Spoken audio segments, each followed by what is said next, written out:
Welcome to Silent Queen's Reckoning. I'm so glad you could join us today. Now let's dive right into the story. The woman standing at the aircraft door was his wife. He did not know she owned the airline. Grant Harlow walked toward Gate 23 at Heathrow Terminal 5 with the confidence of a man whose lies had never failed him. His navy blazer was freshly pressed. His carry-on was Italian leather. The woman on his arm was not his wife. She was tall, dark-haired, and wearing a silk ivory blouse that cost more than most people's rent. Her name was Vanessa Holt. She smelled like jasmine and entitlement, and she was laughing at something on her phone. Behind them, the boarding queue shuffled forward. Ahead of them, framed in the doorway of the aircraft, a flight attendant stood with perfect posture and a professional smile, scanning boarding passes, greeting passengers, guiding them through. She wore the Navy uniform of Ether Atlantic Airways. Her hair was pulled back. Her name badge caught the overhead light. She looked calm. She looked composed. She looked exactly like a woman earning £42,000 a year who had no idea her husband was about to board her flight with his mistress. Grant was 12 feet away when their eyes met. His body locked. Mid-stride. 1 foot forward, 1 foot planted. The kind of freeze that happens not in the muscles but deeper, in the place where a man stores every lie he has ever told and suddenly hears them all played back at once. Vanessa felt the hesitation. She turned her head. "What is it?" Grant did not answer. He could not answer, because standing at the door of the aircraft, holding a scanner, wearing the uniform of the airline she secretly controlled through a family trust worth north of £1.2 billion, was his wife. And she was smiling at him. "Good afternoon, Mr. Harlow." "Ms. Holt." Her voice carried the warm, measured professionalism of someone who had been trained to manage emergencies at altitude. "Welcome aboard. First class is straight ahead to your left." She scanned their passes without breaking eye contact. The machine beeped twice. She stepped aside. "Enjoy your flight." Grant walked past her and into the aircraft on legs that had forgotten how to function normally. Behind him, his wife continued greeting passengers as though nothing had happened, as though she had not just watched her husband board an international flight with another woman, as though the airline logo on her chest was not, in a sense she had never disclosed to anyone in her married life, her own name. Chapter 1. The Inheritance She Buried. Her name was Nora Aldridge. Before she was Nora Harlow, before she was the quiet wife, before she was the woman who pressed her husband's shirts and managed his calendar and paid his bills from what he assumed was a modest salary, she was Nora Aldridge, the only child of Edward Aldridge, founder of the Aldridge Meridian Group. The Aldridge Meridian Group did not appear on billboards or sponsor football clubs. It operated in the stratum of wealth, where visibility was a liability. The group held controlling interests in commercial aviation, logistics infrastructure, and energy development across 11 countries. Its crown asset was a 57% stake in Ether Atlantic Airways, held through 2 layers of holding companies and a family trust that had been structured before Nora was born. The trust's value, calculated annually by a team of 4 accountants and never disclosed publicly, exceeded £1.2 billion. Nora was the sole beneficiary. She had grown up inside that wealth the way a deep-sea creature grows inside pressure. It was everywhere. It shaped everything. Every friendship she formed as a child was eventually revealed to have a transactional foundation. Every romantic interest she attracted in her 20s turned out to be interested in the gravitational field around her name rather than the woman inside it. Her mother's best friend of 20 years sued the family for a share of a property development 6 months after her mother died of pancreatic cancer when Nora was 19. The lawsuit was meritless. The betrayal was not. By 22, Nora had developed a classification system for human behavior around money. There were those who wanted access, those who wanted proximity, and those who wanted the money itself. The categories overlapped constantly. Genuine, uncalculated human affection was so rare in her experience that she had begun to treat it as a theoretical construct rather than an observable phenomenon. She told her father she wanted to disappear. Not permanently, structurally. She wanted to remove the name, the money, the invisible architecture of privilege, and test whether anyone could love the woman underneath. Edward Aldridge understood. He had wanted the same thing after his wife died. He helped Nora build the framework. A legal name change to her maternal grandmother's surname. Harlow. An ordinary flat in Clapham.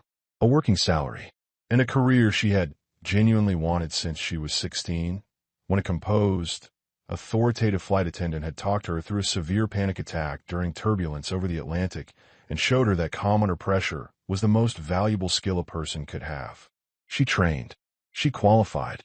She joined the cabin crew of Ether Atlantic Airways, the airline her family trust-controlled, through the standard recruitment process. No flags. No special treatment. Her employee file listed her as Nora Harlow, age 23, no industry connections. She worked economy for 2 years, business class for 2 more. She transferred to first-class international routes in year 5. Nobody at the airline knew. The CEO, Richard Castellane, knew because Edward had informed him as a precaution. One other person in the company's legal department knew. Everyone else saw a competent, hard-working crew member who had earned her position through 6 years of flawless service reviews. The experiment was simple. Find someone who loved Nora without knowing what Nora was worth. Find someone whose affection did not bend toward money. Find someone real. She found Grant. Chapter 2. The man she chose. Grant Harlow was a senior account manager at a mid-tier management consultancy. He was good-looking in the particular way of men who understood grooming as a professional tool. Square jaw, confident handshake, suits that fit well enough to suggest success without announcing it. He talked about his work with the practiced enthusiasm of someone who had learned that confidence, performed consistently, could substitute for talent. They met on a London to New York flight. Grant was in business class. Nora was working the cabin. He thanked her by name when she brought his drink. He asked her a question about turbulence patterns over the North Atlantic with what appeared to be genuine curiosity. When she explained the basics, he listened, not performing attention for an audience of one, but absorbing information because he found it interesting. Nora did what she always did. She assessed him. 90 seconds. Eye movement. Tone shifts. How he treated the passenger beside him versus the crew member serving him. Whether the politeness held when his laptop froze and the Wi-Fi dropped. It held. They talked for 20 minutes during a quiet stretch over Newfoundland. He made her laugh, which was harder than he knew. She gave him her number, which was harder than she admitted. They dated for 14 months. Nora maintained the architecture of anonymity with discipline. She lived in the Clapham flat. She drove a used Volkswagen. She split restaurant bills. She wore clothes that were carefully chosen to look ordinary. Grant never questioned any of it, because Grant had no reason to question it. He saw a woman who worked hard and lived within her means. He found that attractive. That was exactly the variable Nora was testing. They married in a small ceremony in Somerset. Nora planned everything. Grant contributed a toast that went on too long and a guest list composed entirely of his own colleagues and family. Nora filed the observation. She continued the experiment. Chapter 3. The scaffolding. The marriage settled into a pattern within 18 months, and the pattern was this. Nora built.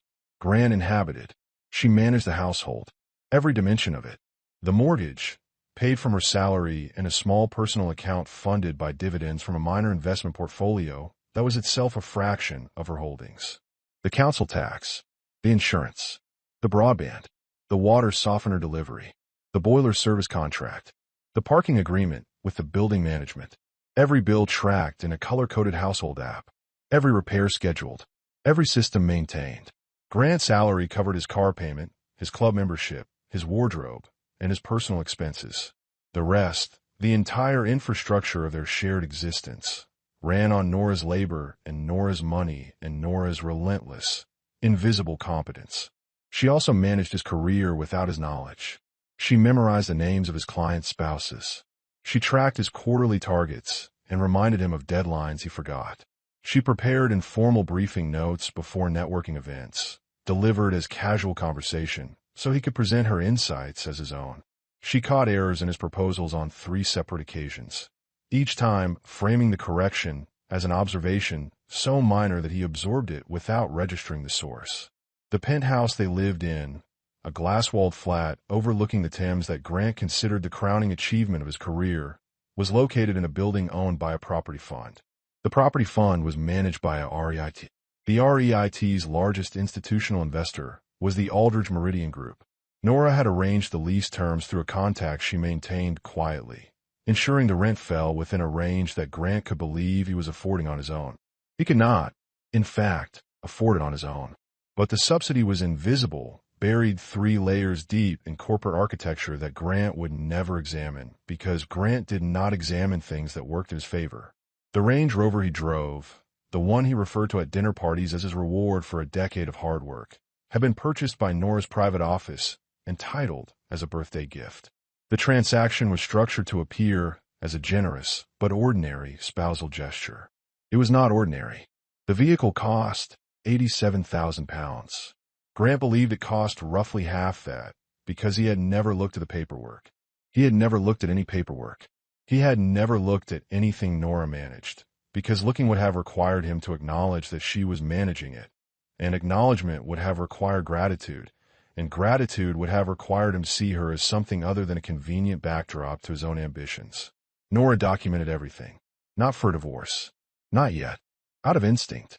She was her father's daughter, and Edward Aldridge did not make decisions without a file. Every payment she made, every system she maintained, every career intervention she performed, all of it was recorded, time-stamped, and stored in an encrypted folder she updated weekly with the same discipline she brought to pre-flight safety checks. Chapter 4. The Mother.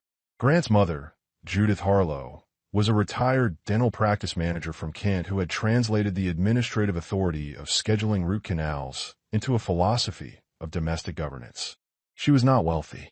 She was not accomplished in any sphere beyond her own household. But she was Grant's mother, and she carried that credential like a title of nobility. She visited every 5 weeks. Nora prepared for each visit with exhausting precision. The flat was immaculate. Judith's preferred herbal tea was stocked. The guest towels were the ones Judith had once admired. Every detail curated. Every effort invisible. Judith's cruelty was surgical and deniable. She never raised her voice. She never made explicit demands. She observed things aloud in a tone of warm concern that carried a blade inside it. You keep things so tidy, Nora. I suppose when you spend your days managing overhead bins and drink trolleys, you develop an eye for order. The exclusion followed the same grammar. A family WhatsApp group, Nora, was added to 3 months after its creation and never tagged in. A birthday celebration for Judith that Nora learned about 2 days before. A Christmas holiday planned during a phone call that took place while Nora was on a transatlantic red-eye. Grant's younger brother, Marcus, reinforced the architecture of dismissal with cheerful indifference. He called Nora the hostess at family gatherings, delivered in a tone positioned precisely between joke and insult. Nora raised the exclusion with Grant once. He was sitting at the dinner table she had set, eating the meal she had cooked after a 12-hour shift, wearing a shirt she had ironed. "That is just how Mum is," he said. "Do not take it personally." He reached for the salt. He did not look at her. Chapter 5. The Discovery. Nora found a first trace on a Tuesday. She was organizing Grant's home office because he had lost a client contract and asked her to locate it. In the second drawer, beneath industry reports he had never read, she found a restaurant receipt. Mayfair. Dinner for 2. A bottle of wine that cost more than their weekly groceries. Dated on a Thursday when Grant had told her he was at a client dinner in Canary Wharf. She held the receipt for 10 seconds. She returned it to the drawer. She found the contract. She left it on his desk. She went to the kitchen and made coffee. She did not confront him. She began to investigate. Over 3 weeks, she built a file with the precision of a woman raised by a man who constructed billion-pound deals on the foundation of due diligence.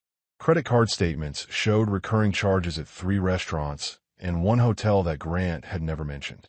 His phone, left charging on a nightstand each evening while he showered, contained a message thread with a contact saved as Henderson account that had nothing to do with any Henderson account.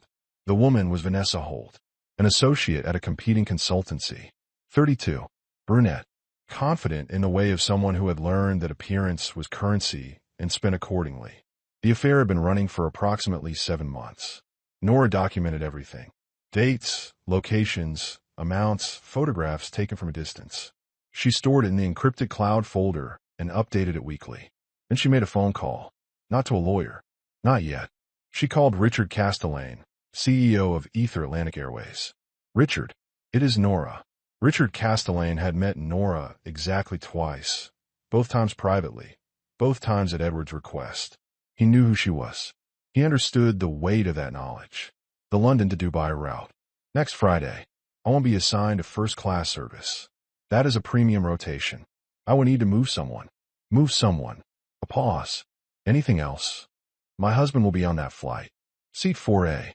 First class. He will not be alone. Another pause. Longer. Nora. Whatever happens on that aircraft, operational standards cannot be compromised. Richard. I have spent 6 years maintaining your operational standards at 37,000 feet. I'm not going to compromise them. I'm going to do my job. On a specific flight.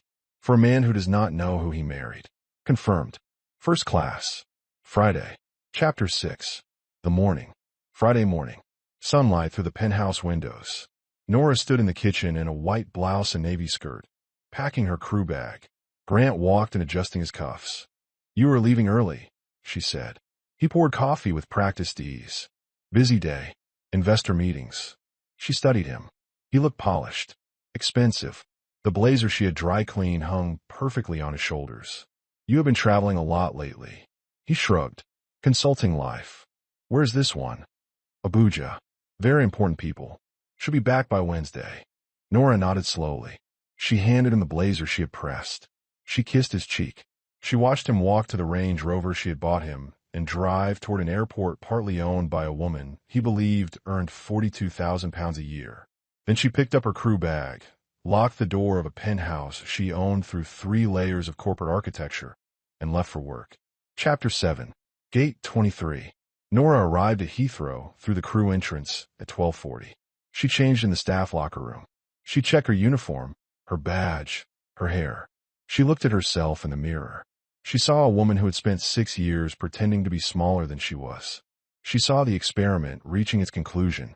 She saw the end of something and the beginning of something else, and the border between them was a boarding gate. She walked to gate 23 at 14:15. She saw them before they saw her. Grant was walking toward the gate with the Italian leather carry-on she had given him for his birthday. Vanessa was beside him, pulling a rose-gold suitcase, her arm looped through his. She was laughing. He was smiling. They looked like a magazine advertisement for a life that did not exist. Nora positioned herself at the aircraft door. She held the scanner. She waited. Grant looked up 12 feet from the entrance. The smile did not fade. It solidified. It stayed fixed on his face like something mechanical that had seized, still shaped like pleasure but emptied of everything underneath. Vanessa felt the hesitation. What is wrong? He did not answer. They reached the door. Nora scanned Vanessa's boarding pass. The machine beeped. Welcome aboard, Ms. Holt. Seat 4B. First class. Straight through and to your left. Vanessa walked past without recognition. Grant remained. His boarding pass was in his hand. His hand was at his side. His face was doing arithmetic that produced no useful result. Nora extended her palm. Your boarding pass, sir. He handed it over. She scanned it. She looked at the screen. She paused for exactly 1 beat. Mr. Harlow. Seat 4A. First class. I will be your cabin manager for this flight. If there is anything you need, please do not hesitate to ask. She smiled. The smile was identical to the one she had given 10,000 passengers. It contained nothing personal. That was what made it annihilating. Grant walked onto the jet bridge. His carry-on hit the wall. He did not look back. Chapter 8. 37,000 feet. The first-class cabin seated 14 passengers in enclosed suites with lie-flat beds and personal minibars. Grant sat in 4A with his suite door half open. Vanessa was in 4B, scrolling through the entertainment system, unaware. Grant's champagne was untouched. His face held the rigid stillness of a man locked in a room with no exits. Vanessa leaned toward him. Do you know her? Grant's voice came out damaged. She is my wife.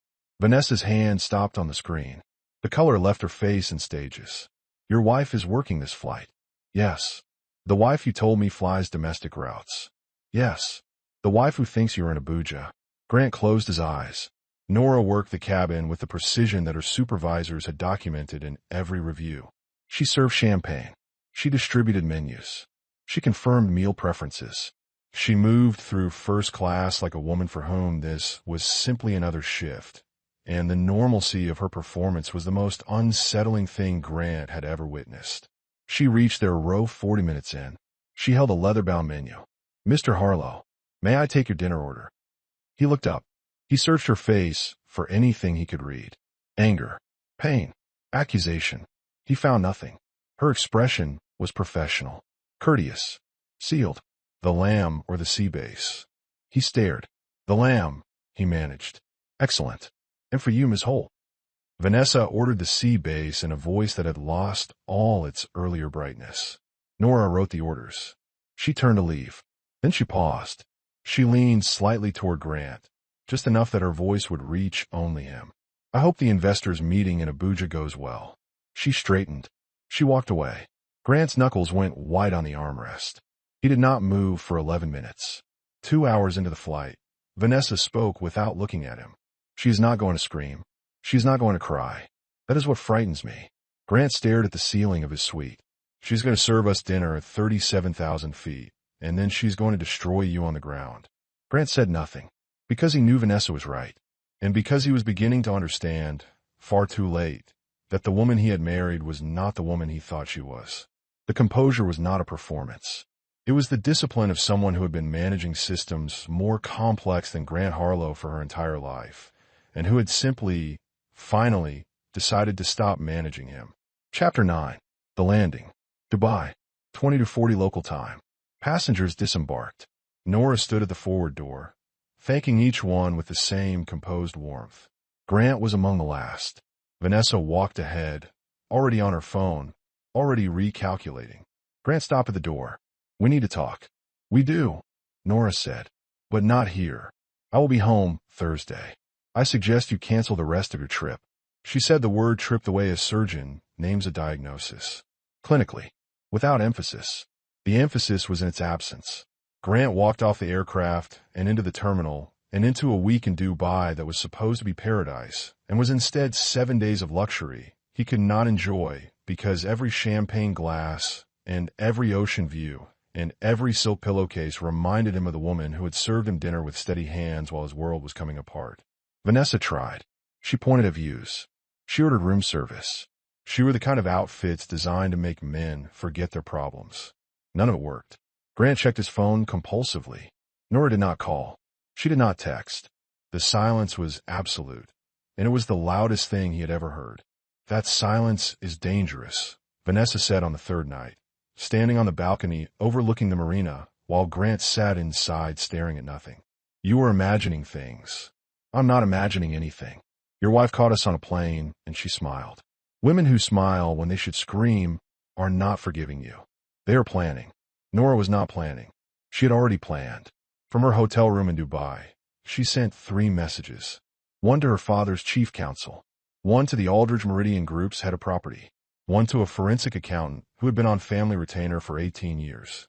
The subject line was identical on all 3. Activation. Full scope. Immediate. Chapter 10. The Envelope. Grant returned to London on a Wednesday. He took a car from Heathrow to the penthouse. The building stood as it always had. Glass. Steel. Quiet authority. He stepped out of the lift. He approached the front door. An envelope was taped to it. His name, written clearly, in handwriting he recognized. He opened it in the hallway. Inside were divorce papers. Filed. Stamped. Already in process. Alongside the papers was a single-page summary, printed on letterhead he had never seen, bearing the name Aldridge Meridian Group. He read it standing in the corridor. The penthouse, owned by a property fund. The fund managed by the REIT's largest investor, the Aldridge Meridian Group.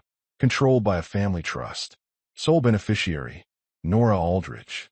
The Range Rover. Purchased by a private acquisitions office operating under the authority of the same trust. Titled as a gift. Subject to reclassification. The office lease for Grant's consultancy of 40 Eastbourne Terrace. The building owned by Redland Properties. Redland managed by a fund whose largest depositor was the Aldridge Trust. Grant read the page 3 times. The numbers blurred. The names connected to other names. The architecture was deep and precise, and it led, through every layer, back to the same person. He pushed open the door. The penthouse was quiet. Several shelves were empty. The photograph frames were gone. Half the closet was bare. Her clothes, her shoes, her luggage, everything removed with the surgical precision of someone who had been organizing systems for years and could dismantle them just as efficiently. On the kitchen counter sat her wedding ring. Beside it, a folded note. He opened it with hands that were no longer steady. "You should have gone to Abuja." He sat in the chair beside the counter and stared at the ring for a long time. Outside the glass walls, the city moved. Traffic, lights, the ordinary machinery of a world that had not paused to notice that it had just ended. Chapter 11. The Collapse. Nora's retribution was not loud. It was structural. She did not attack Grant's life. She removed herself from it, and the removal exposed the void she had been filling for 6 years. Week 1. The mortgage. The auto draft was linked to Nora's account. Without it, the payment failed. Grant did not know the mortgage company's login. He did not know the account number. He spent 4 hours on hold and resolved nothing. Week 2. The utilities. Same architecture. Nora's name. Nora's autopay. Nora's system. The gas bill went unpaid. Then the water. Then the broadband. Grant received shut-off notices and stacked them on the kitchen counter beside takeaway containers because he did not know where the household files were kept. Week 3. The lease. Ether Atlantic's property division completed a routine review of the REIT's portfolio and adjusted several lease terms to current market rates. Grant's office lease, which had been quietly subsidized by 3 layers of corporate architecture Nora had arranged, increased by 41%. His firm's overhead became untenable overnight. His partners demanded an explanation he could not provide. Week 4. The clients. 2 of Grant's 3 anchor accounts received discreet approaches from a boutique advisory firm that had not previously operated in his sector. The firm was a subsidiary of the Aldridge Meridian Group's consulting division. It offered competitive rates and expanded services. Within 6 weeks, 1 client had formally terminated with Grant. The other reduced its engagement by half. Grant did not connect any of this to Nora. Why would he? She was a flight attendant. She earned £42,000 a year. She drove a Volkswagen. The idea that his wife had any relationship to the corporate machinery systematically dismantling his professional life was as inconceivable to him as the idea that the woman who ironed his shirts was worth more than every client he had ever served, combined, multiplied by a factor he would not have believed if someone had written it on a wall. Judith came to help. She lasted 12 days. During those 12 days, she attempted to replicate what Nora had done and discovered the full topology of the invisible. The spreadsheets, the automated systems, the maintenance schedules, the bill tracking app with color-coded categories, the veterinary records for the neighbor's cat that Grant had agreed to watch and immediately delegated to his wife. She ran everything, Judith told Marcus on the phone, in a voice Marcus had never heard from her. Not anger, not frustration, something worse. Recognition. Everything. I did not know. She was always a bit controlling, Mom. She was not controlling. She was the only functioning adult in that household, and I treated her like staff. Judith composed a text to Nora. She revised it 9 times over 4 days. She did not send it. She could not find a way to apologize to a woman she had spent 6 years underestimating without admitting that the underestimation had been a choice. Chapter 12. Vanessa's exit. Vanessa Holt lasted 8 weeks after the Dubai flight. She had been attracted to Grant Harlow, the product, the penthouse, the Range Rover, the professional polish, the dinner reservations at restaurants with 3-month wait lists, restaurants where Grant always seemed to get a table, because Nora had spent years cultivating relationships with host staff through the quiet, consistent work of being reliably gracious. Without the penthouse, without the car, without the professional momentum, without the invisible infrastructure that made everything run, Grant was a man in a rented flat in Hammersmith eating cereal at 9 in the evening in a shirt with visible creases. His charm, considerable when deployed from within the structure Nora had built, sounded different against the backdrop of overdue notices and a broken window blind. Vanessa did the arithmetic. She was a woman who had always been good at arithmetic when it mattered to her. She left on a Wednesday evening. No confrontation, no drama. She simply stopped answering his calls. When Grant drove to her flat, not in the Range Rover, which had been recalled by the acquisitions office, but in a rented Vauxhall, she told him through the intercom that she thought they needed space. He sat in the Vauxhall for 20 minutes. He gripped the steering wheel of a car that was not his and looked through the windshield at a reflection that no longer matched the man he believed himself to be. Vanessa had not loved Grant. She had loved Nora's engineering, viewed from the outside, mistaken for the product of the man who stood inside it. The engineer had withdrawn. The product had collapsed. And the woman who loved the product had done what people who love products always do when the product fails. She returned it and moved on. Chapter 13. The Billboard. 6 months after the divorce was finalized, Nora Aldridge stepped out of the shadow she had spent 6 years building around herself. She joined the board of the Aldridge Meridian Group. She took an active role in the aviation division. She restructured Ether Atlantic's international route network, expanding it by 35%. She established the Aldridge Foundation for Women in Aviation, funding training programs for cabin crew, engineers, and pilots. The foundation's first cohort included 2 women who had worked alongside Nora for years in economy class and never known whose company they were keeping. The airline named her its global brand ambassador, not because of her wealth, because she understood the operation from the inside, from the galley and the jump seat and the 3 a.m. turbulence. Because passengers and crew trusted her in a way they would never trust a boardroom appointment who had never served a drink at 37,000 feet. Her face appeared in the global campaign. Print, digital, billboards. And on a Wednesday afternoon in October, a 40-foot image went up on the Cromwell Road, the main route from Heathrow into central London. Nora in a tailored navy blazer, looking directly into the camera. Expression calm, eyes clear. The face of a woman who had stopped pretending to be less than she was. Grant Harlow saw the billboard from the back seat of taxi. He was returning from a meeting that had not gone well at a firm that was slowly losing its remaining clients. The taxi stopped at a red light. The billboard filled the window. The driver noticed him staring. "You know her?" Grant did not answer. He looked at the 40-foot image of the woman who had once packed his lunches and pressed his shirts and managed his entire existence while he slept. She was not looking at him. She was looking past him, past the taxi, past the traffic, past the entire dimension of smallness he had tried to contain her in. The light changed. The taxi moved. The billboard slid out of the frame. And Grant Harlow sat in the back of a car he did not own, on a road developed with funds connected to his ex-wife's family, passing a building whose lease term she had set, and he felt, with absolute, crystalline clarity, the sensation of a man who has just realized he was never the main character in his own story. He was a supporting role in someone else's, and the lead had left the production. Chapter 14. The Deletion.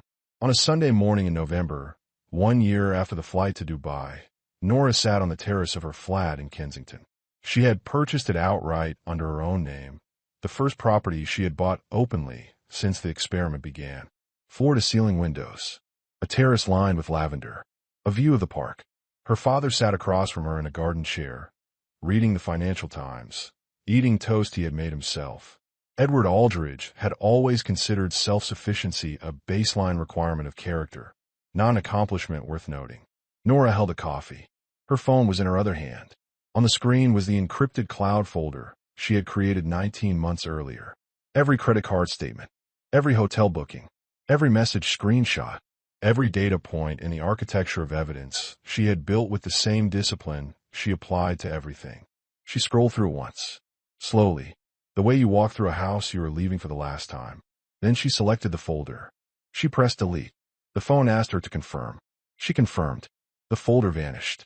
The screen returned her camera roll. Recent photographs. The foundation launch event. The first cohort of scholars in their new uniforms. A selfie with her father at a charity gala.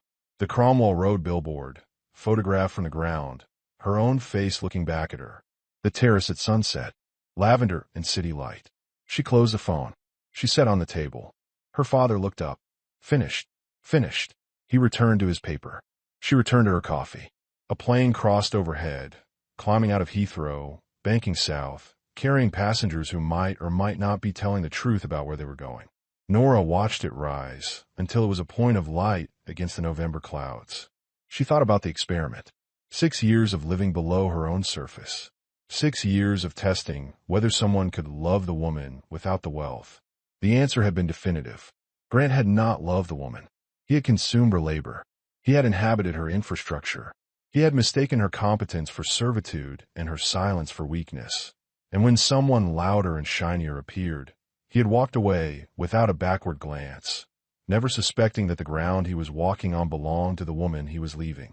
The experiment had failed on its stated terms. Nobody had passed the test, but it had succeeded on terms she had not anticipated. It had taught her what she was capable of.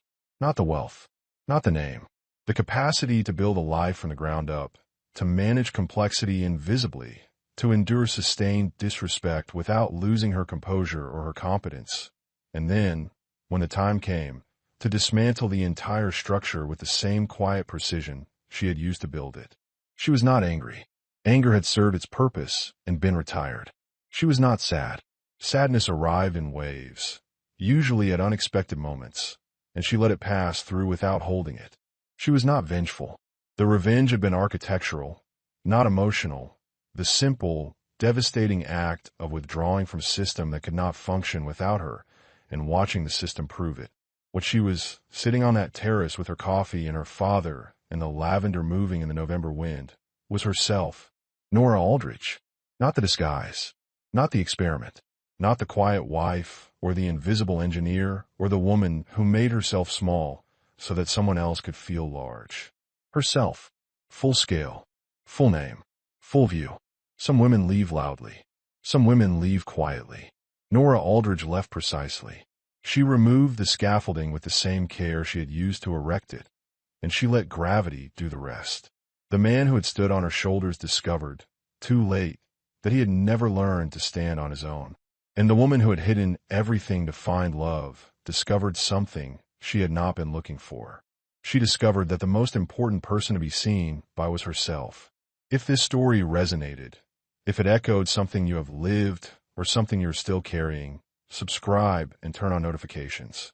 New stories arrive every week for people who build in silence and leave on their own terms.